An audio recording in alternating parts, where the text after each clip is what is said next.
The MoonArk is literally as if Noah's Ark for us, and all of us involved, and an enormous team of people, and 250 artists and people from all over the world are involved.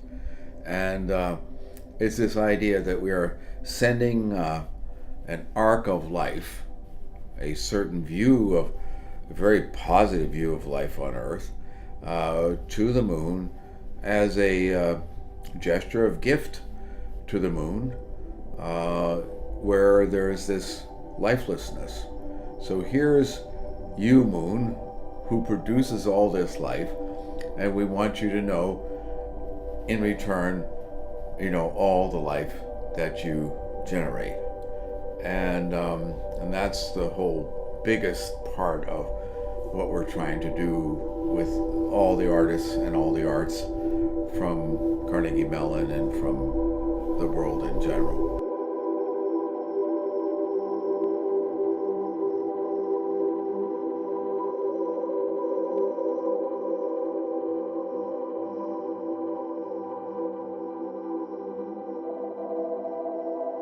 Is about time. It's about creating something, creating an object that is built to scales way longer than human sense of time. So we judge things based on our lifetime, 50 to 100 years. Maybe we have a comprehension of 500 to 1,000, maybe a few thousand years. But the MoonArk is designed to last hundreds of thousands of years. And that increases our ability to communicate forward.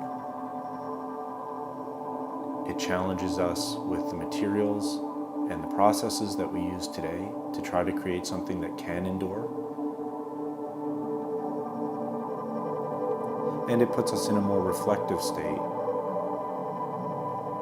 to think about really carefully what sort of stuff we put into the MoonArk and what is it that we do want to preserve and communicate forward.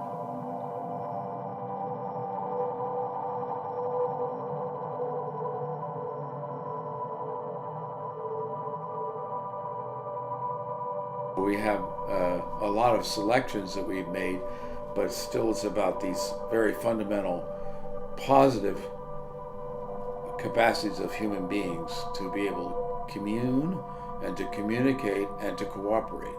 So species that can cooperate and communicate are going to win. And if we cooperate and communicate better, we have a better chance of surviving. And boy, do we need to do that in this world right now. Better communication, better cooperation would be a good thing to have. It makes me question the idea of what a maker could and should be, and in relation to the moon, maybe the most influential part of the project had to do with the technological constraints that we dealt with and how that influenced me as a maker. The idea that constraints can be wonderful and beautiful, and they can create, I think, outcomes that are that could possibly be much more amazing than what they would have been had the constraints not been in place. So when I think about this project's beginning and all the raw ideas and thoughts that we were working with and assembling as we tried to develop this as a physical object, as physical pieces, I had looking back on it, we had absolutely no idea what it would become. We tried not to enter any situation with too many preconceived notions, an idea that we had to try to make that come to life. We let the project sort of grow. Well, we tried to let the project grow and develop organically to allow it to become what it was meant to become.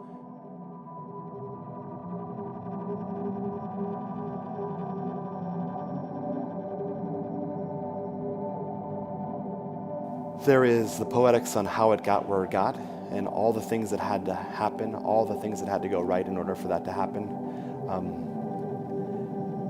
The right people had to think of the ideas, then the manufacturing had to happen, and then the testing had to happen, and then it getting on a rocket that had been designed by a whole other large group of people that then existed on a lander that had to be designed by a whole other group of people.